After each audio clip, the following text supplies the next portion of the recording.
Hello, happy hearing listeners. In this episode, you'll hear about an amazing tool called Mahan Tinnitus that many audiologists have adopted to help patients in managing their tinnitus.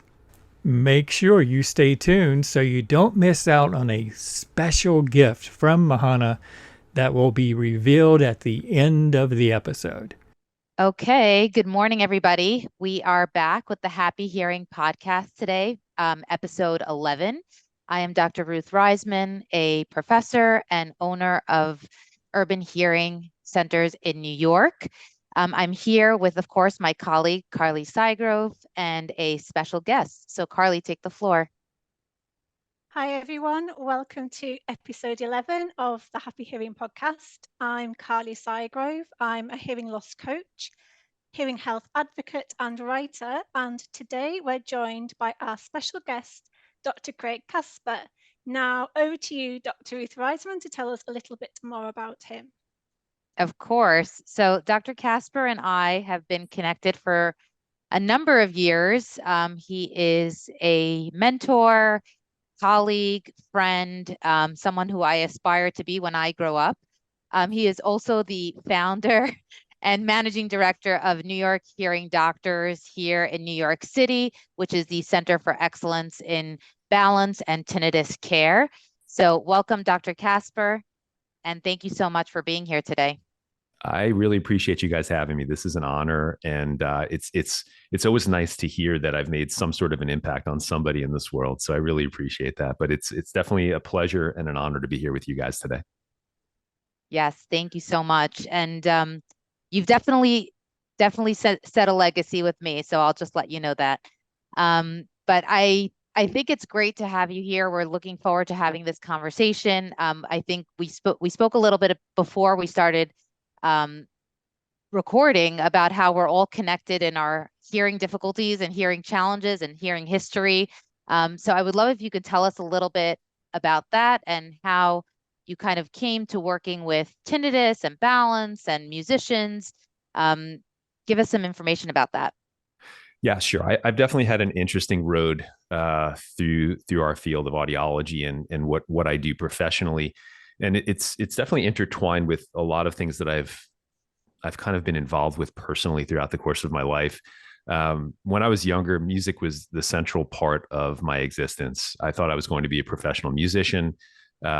Skill-wise, I probably wasn't even close to being a professional musician, but thought-wise, it was something that really drove me. I was very passionate about music. I played from middle school all the way through high school and even a little bit in college in a hardcore punk band. I was a bass player, a lot of noise exposure.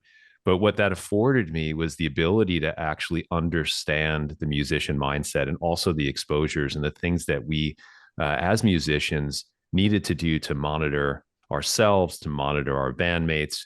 But unfortunately, I didn't wear hearing protection, despite the fact that my mother always said that I was going to go deaf if I continued to play at the level that I did. So unfortunately, like most musicians and even most people who go to concerts, I experienced that kind of after effect of our rehearsals, of our performances, where I would have tinnitus for a day or so, and then it would just go away.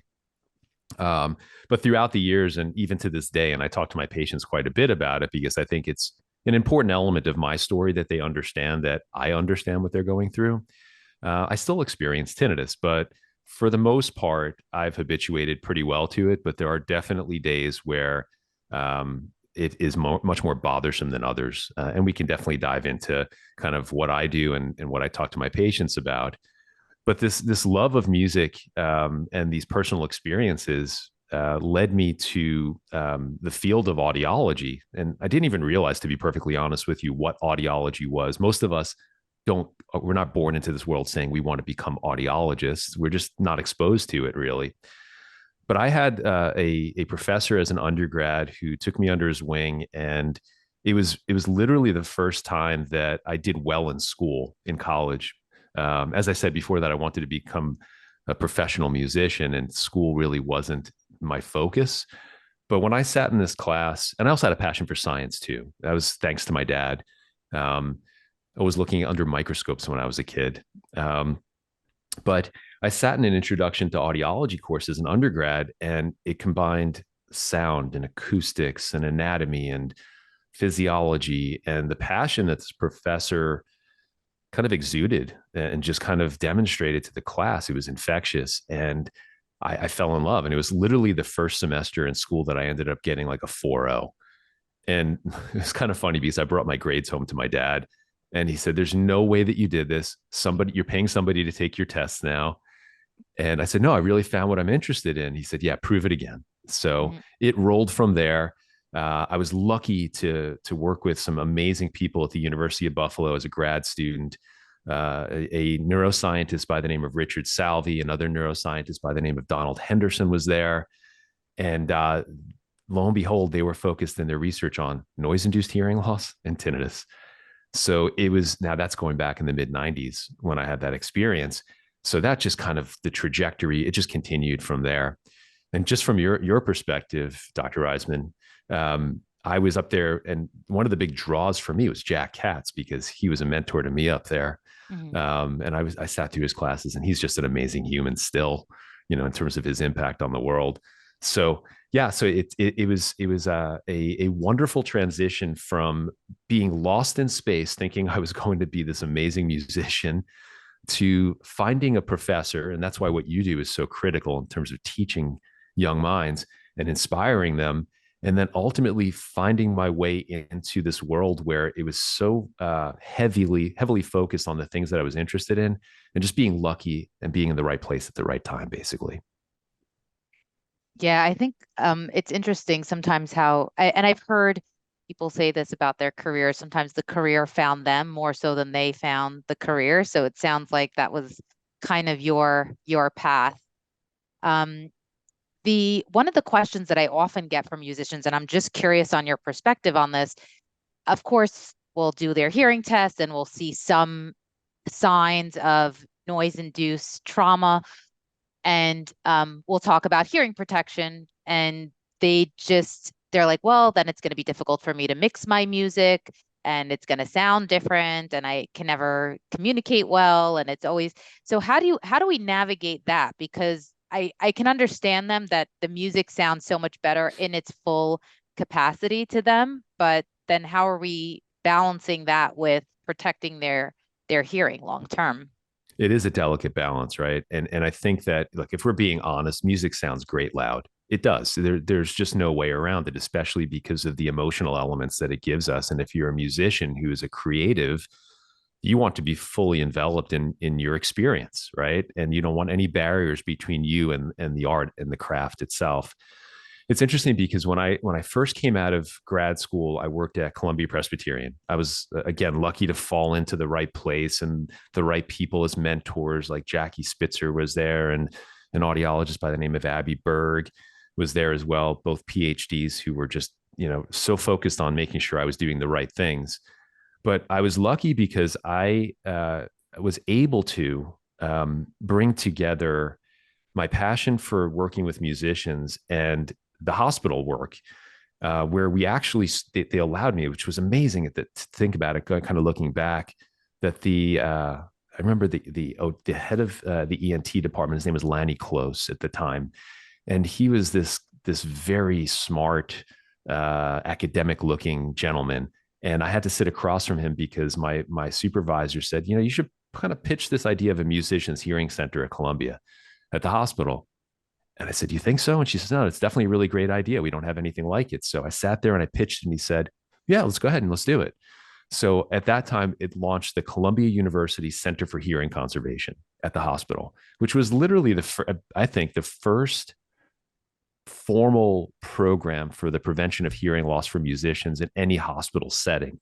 Now, there were not tons. There were a lot of people that were doing work with musicians at the time, like Marshall Chasin up in Toronto was, an amazing human. And if you haven't read his book, Musicians and the Prevention of Hearing Loss, it is like the first book you should read. You had Mike Santucci at Sense of Phonics. You had Marty Garcia, who was at Future Sonics. So you had people that were doing the work, but it was kind of not mainstream necessarily. It was still very nichey. But to come full circle to what you were saying about this delicate balance, that was the first conversation that you would have with musicians. First, they didn't want anybody to know that they were getting their hearing tested because they were afraid that people would think that they had hearing loss and they wouldn't want to work with them anymore.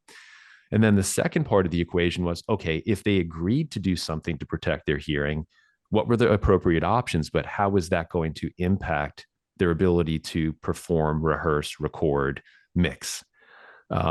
So the conversation really boils down to, a very simple thing. I explained to musicians, look, noise-induced, music-induced hearing loss is a direct function of how long you're exposed and how loud the sound is.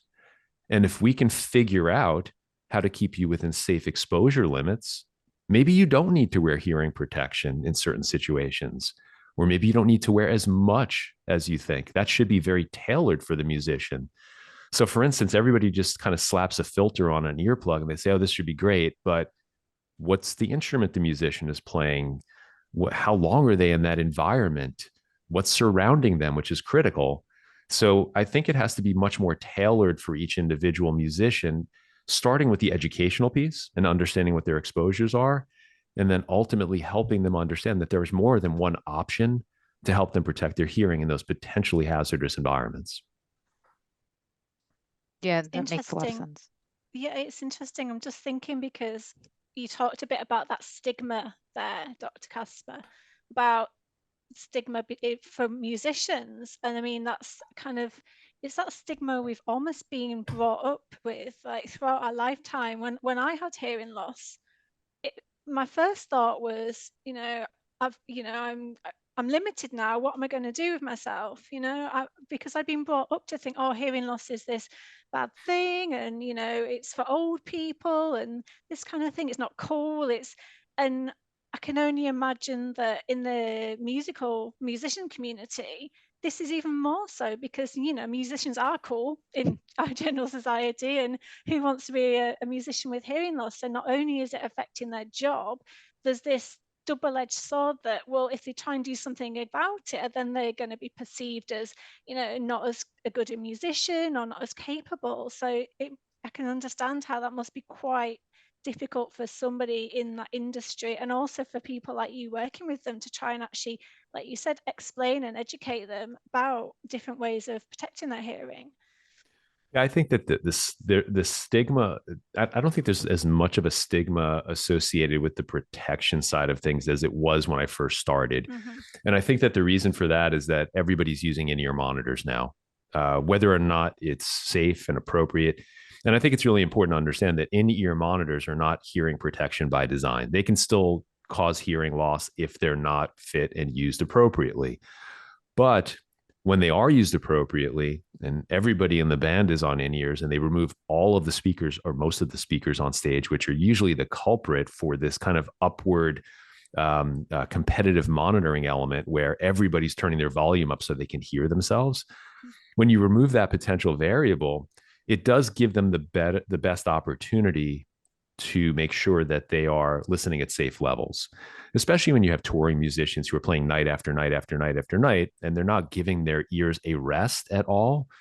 That becomes even more important. But look, there's other technologies out there too, and I don't want to speak specifically about specific technologies and companies per se, but there are very forward-thinking companies that for a number of years at this point have had the ability to measure sound level in the ear to make sure that the musician understands what they're exposed to. Now, not every touring artist or even local band who's using in-ears uses that technology, but they should, because the more data we have, the more informed decisions we can make about our own care. And look, the reality also is you go to concerts and you see more and more people wearing musicians' earplugs and earplugs in general. So I don't think it's as much of a stigma as it was. And then look, unfortunately, you also have the individual that you run across. And look, I was totally guilty of this. I was that person where it's like, nothing's going to harm me. I'm totally fine. Just keep moving forward. And I'm just going to worry about this at some point later in my life. But unfortunately, it's our job as professionals to educate as early as possible so they don't run into those issues with significant hearing loss later in life, where then they are going to be encouraged to treat their hearing loss. And then that's a whole other conversation about stigma for some of those younger folks too. So Yeah, it's definitely a hard balance. I think most recently, the thing that I didn't realize I was going to ever have to deal with was a patient who came to me who's a mixer for electronic dance music. And he's like, I cannot mix the music unless it's really loud, and I need to know how people are hearing it. And I'm like, well, okay, I guess I'm not going to be able to help you. And like, you feel so helpless in that situation, but he's already showing signs of hearing loss. And I'm like, I guess we'll have to just monitor you every year and potentially fit you with hearing aids one day. Unless he's open to something else. no, but you can help a person like that because oftentimes, and I hear this, and throughout the years, I've heard this a lot, especially from producers and people who work in studio a lot, is that they like to mix louder so they can hear elements of the music and they want to hear it as the people will hear it as well. Now, it's okay to, and again, I would encourage anybody who's kind of thinking about working with these types of patients is if you just talk to them about the intensity time factor of this, they can mix one song at a level that seems too loud for the norm for the audiology community, right? Like we're concerned, but the reality is, if it's only for a 3-minute period of time, and keep in mind that music is very different than say machine noise. Music has its ups and downs. There's loud points, there's softer points, there's breaks, etc. Versus a piece of machinery in a factory that just is all day, every day. And then you start taking a look at like OSHA laws, right? Where it's again the time intensity duration formula that we look at. It's not a perfect science using like an OSHA formula, right? I actually prefer with my musician patients, and it's even a more conservative, the NIOSH recommendations that are a 3 dB exchange versus a 5 dB exchange.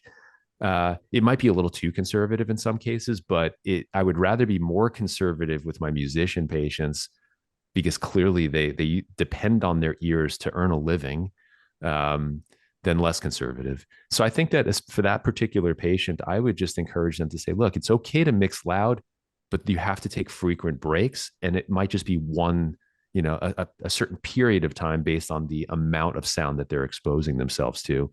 And look, sound level meters are not hard to come by nowadays, and it can give them an understanding of what they're exposed to in studio or even on stage. So yeah, I would encourage them to use tools and just give them the data essentially to make informed decisions. That's great advice. And let's see, next time he comes for his annual, I'll definitely counsel him differently.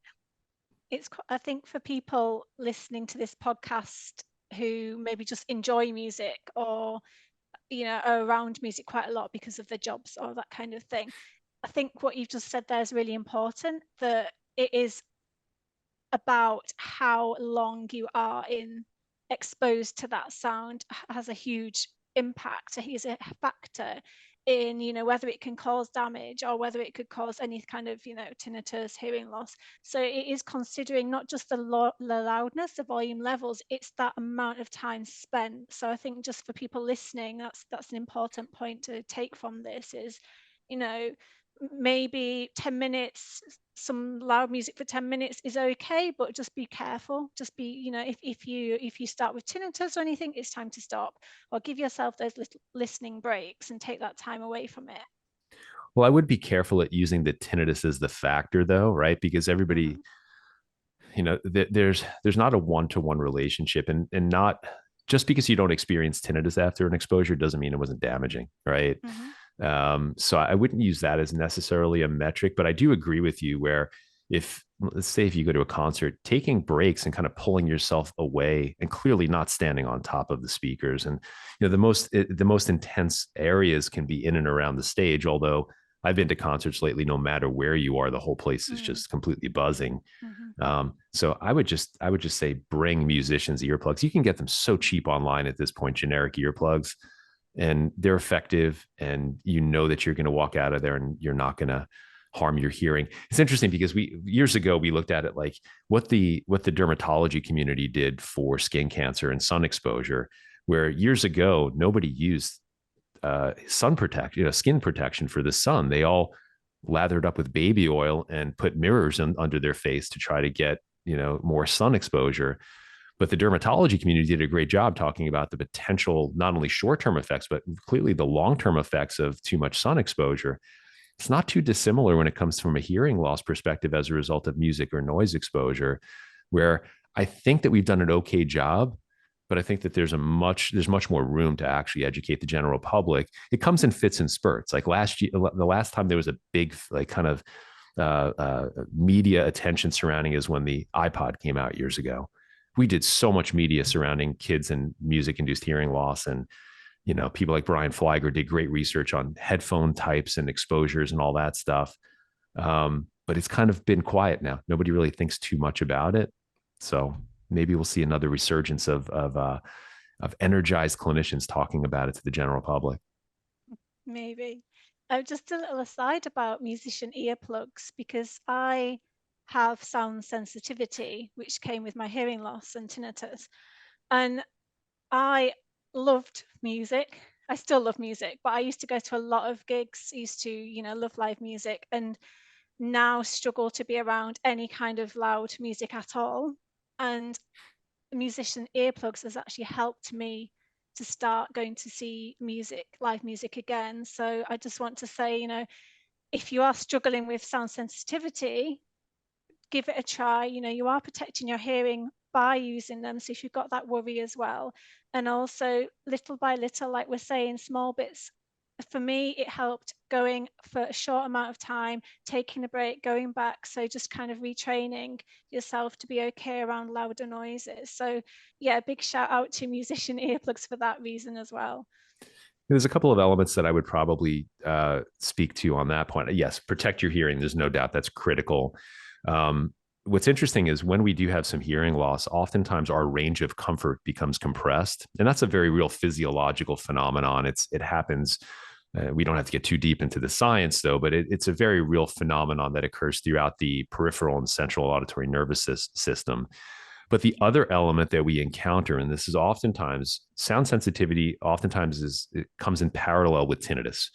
And for those patients who are sound sensitive, we find that sometimes they will overuse hearing protection in situations where they just do not need it, which unfortunately what that does is it kind of puts them in the wrong direction. It actually makes them even more sensitive to sound. And it's very much like using sunglasses all day, every day, and then you forget your sunglasses that one day and the sun seems so bright. So I would encourage folks who do have sound sensitivity, appropriate use of hearing protection, concerts, machinery, loud, industrial types of noises, etc. Weddings and things like that can be very loud. That's appropriate. There's no doubt. But when it comes to daily use of hearing protection, I would frown upon that because it would potentially make their situation worse. The other part of that equation, when it's associated with tinnitus, which we see a lot of times with patients who had, say, a noise incident that resulted in their tinnitus symptom, is that they become psychologically protective of themselves, right? Where they're afraid that sounds will actually flare their tinnitus. So then they start to overprotect as a result, or even avoid situations, which is the biggest, shame in this whole thing, is that we know that with hearing loss, we start to become isolated if we don't treat the hearing loss. And that's the biggest kind of, the word's not crime. I'm trying to think of the right word, but it's the most kind of disheartening part of this thing, is that the social aspect of it. But someone who has sound sensitivity and tinnitus, oftentimes they start to pull themselves out of those important social situations as well, because they have that fear of flaring their tinnitus. So appropriate hearing protection, yes, but talk to your provider about that, because we don't want you to inappropriately protect and cause other problems, basically. Mm-hmm, mm-hmm. Completely agree. The only way I managed to start going outside again after my hearing loss was little by little. So every day I'd go out, I'd go into I used to live in Madrid, I'd go into the city, I'd be around the noise for a bit, I'd come home. The next day I'd do a bit longer, and then next it'd be go to a cafe for a few minutes, or next would be go to a restaurant. And it's building that time up in those environments to get used to it and just to retrain your brain, because it takes time. But yeah, I've heard from a lot of people who, like you said, Dr. Kasper, started actually avoiding these situations, and it's doing the opposite of what you really need to be able to get back to being okay in these environments. So yeah, I think it's really important. Yeah, desensitization is part of what we have to do for a lot of patients. And what's interesting is filtered musicians, earplugs play a role in that for some patients as well, where we have the ability to start to kind of taper the protection that they're experiencing over time, where ultimately it gets to the point where they're wearing an earplug with no filter. And then basically we can just pull the earplug out. And as you said, it's slowly just retraining the brain and the central nervous system to desensitize itself. So yeah, really important point that you bring up. Yeah, so something really interesting that you mentioned about social isolation with tinnitus, which is not really something that I've ever thought about. I know that you do a lot of work in this space, so maybe you can speak to us a little bit about what the options are to help people once it gets to that point where potentially they've damaged their hearing and now they're dealing with some of the consequences or the sequela like tinnitus. Yeah. So look, tinnitus is a symptom, right? It's a symptom for most people of hearing loss. For a small percentage of the population, it could be a symptom of dental procedure or TMJ related issues, cervical spine issues. It could be a symptom of something more serious as well, like a neurological condition. But those are the very kind of small, rare cases. For the vast majority of people who are bothered by their tinnitus, it's a direct result of some changes that have occurred to their hearing system that ultimately results in, because we don't hear with our ears, we hear with our brain. It results in changes to the central auditory pathways as well as the hearing centers of the brain.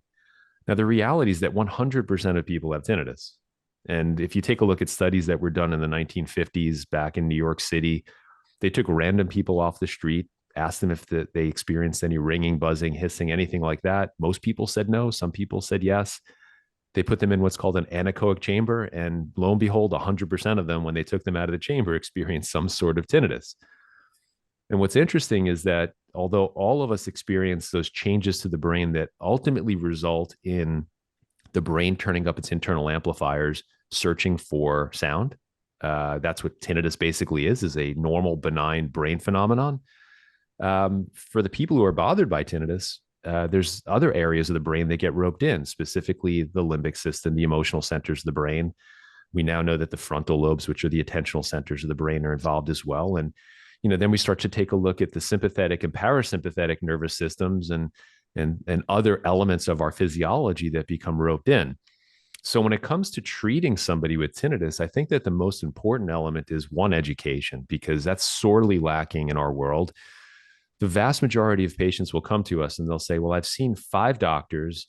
They've done all the medical testing that's required, which is really important. We want to rule out anything medically treatable first. But then they say there's nothing I can do about it.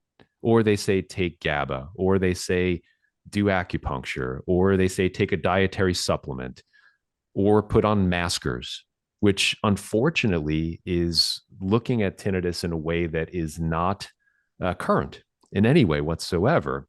So the important foundational element, I think, is education, is helping patients understand, one, there's a lot that can be done for tinnitus. There always has been. Tinnitus retraining therapy goes back 35 plus years about at this point, and it still serves as the foundation of what we do for all of these patients.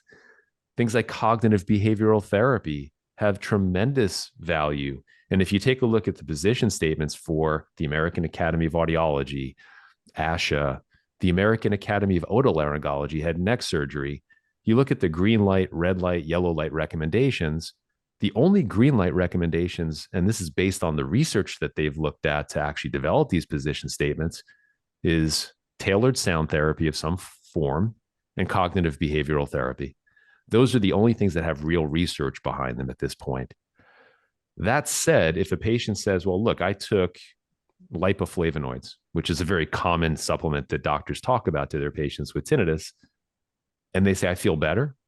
Even if it's placebo, I don't care. As long as it's not harmful to the patient, try it. Give it a shot. And if it doesn't work, that's when it's really important to actually see a professional who can sit down, spend a lot of time to help them understand the condition and the symptom of tinnitus, the contributing factors, which include things like sleep hygiene, stress, anxiety, certain medications, lack of exercise. There's a lot of variables that we have to look at to help those patients, guide those patients. And you notice how I haven't even talked about technology at this point, because that's the last thing I talk to patients about is the technology that's out there, even though it's very important. But it's really important to look at the low hanging fruit with those patients in terms of lifestyle changes that we can implement, and things that don't cost them anything except for a little bit of time and energy initially, right? And oftentimes we can help patients like that. When it comes to patients have more moderate to severe degrees of tinnitus, first we have to understand the psychology elements of this, because look, we all have encountered those patients, whether that's with hearing loss or with tinnitus, that are in a very bad place mentally. And we have to understand if they need support on that side. And I think that's a very critical thing, that we recognize when patients need mental health help.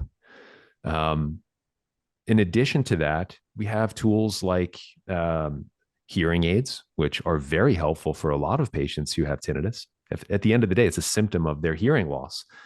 So for a good chunk of patients, as long as they get great counseling, an empathetic clinician who gets it, and they have appropriately fit hearing aids that are, fit using best practices and real ear and all those good things to make sure they're kept within that comfortable range that, Carly, we were talking about that comfort range just a little while ago. You don't want to overstimulate through hearing aids. A lot of those patients will do great by just treating their hearing loss.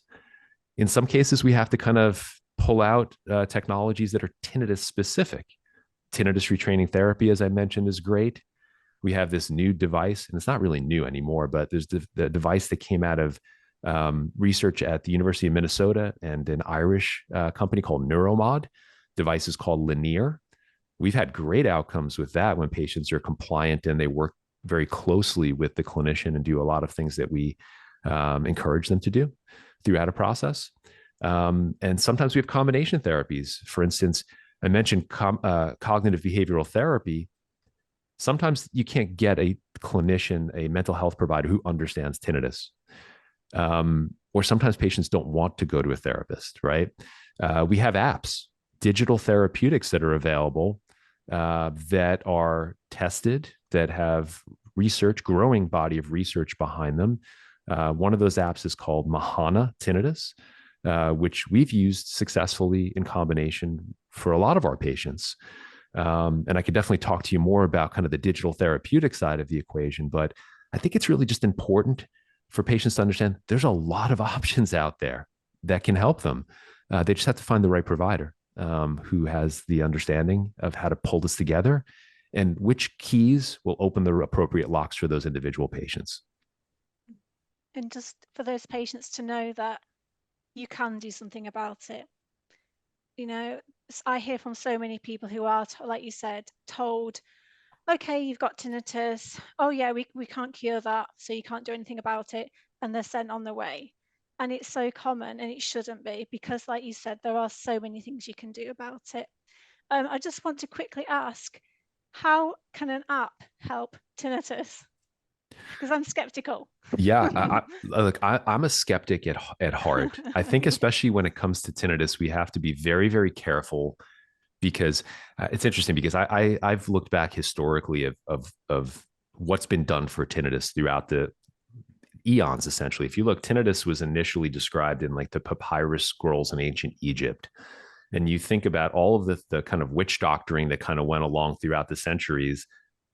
A lot of the things that are presented to patients nowadays are not too dissimilar to those early witch doctory types of things. Like, there's no evidence behind dietary supplements. There's ear candling does not work. It's so far from safe, and it doesn't do anything for earwax either.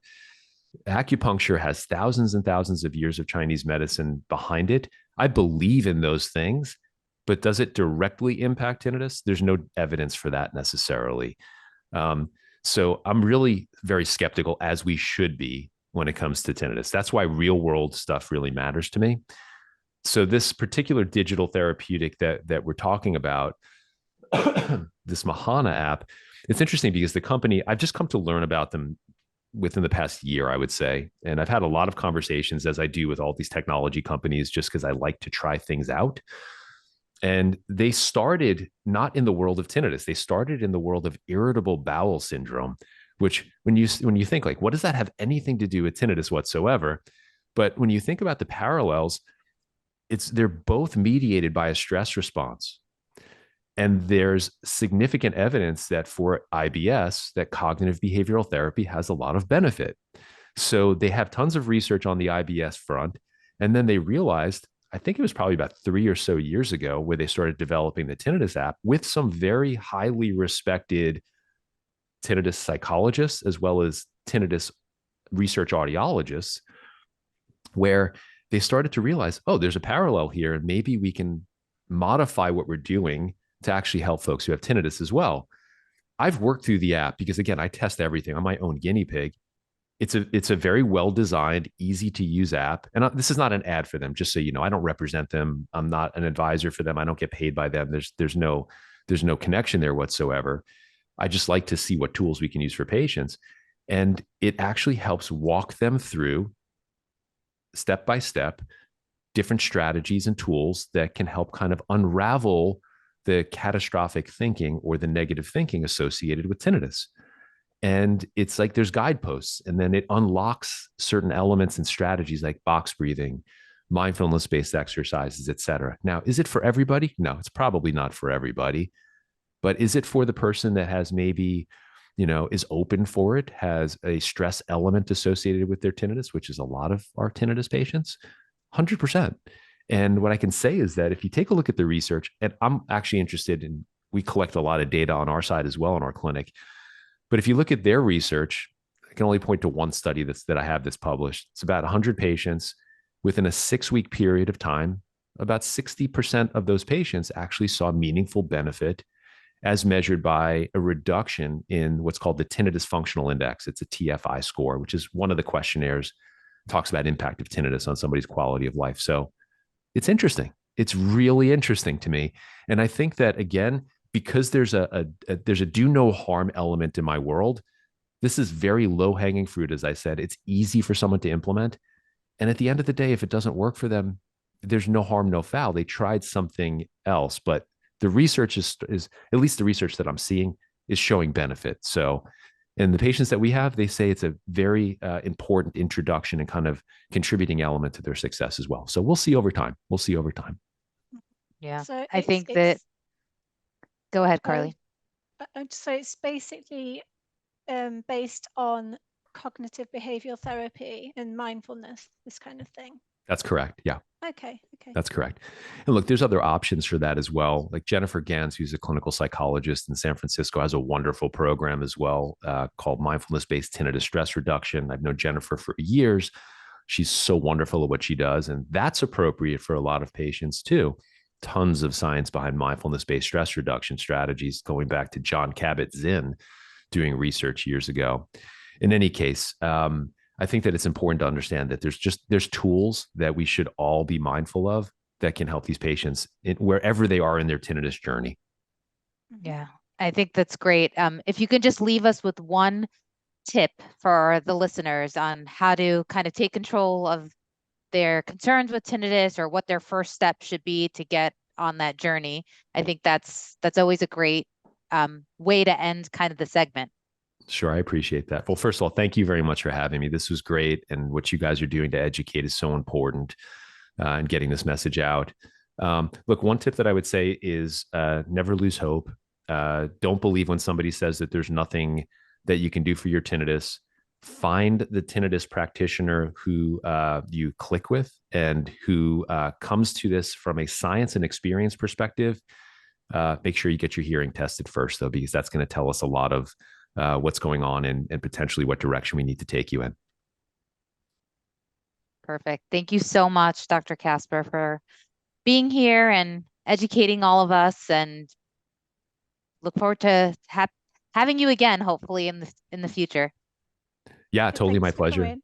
Yeah, thank you so much. It's great to see you guys, and hopefully there's some value that can be taken out of what I've said. So I really appreciate the opportunity to share this information with your audience.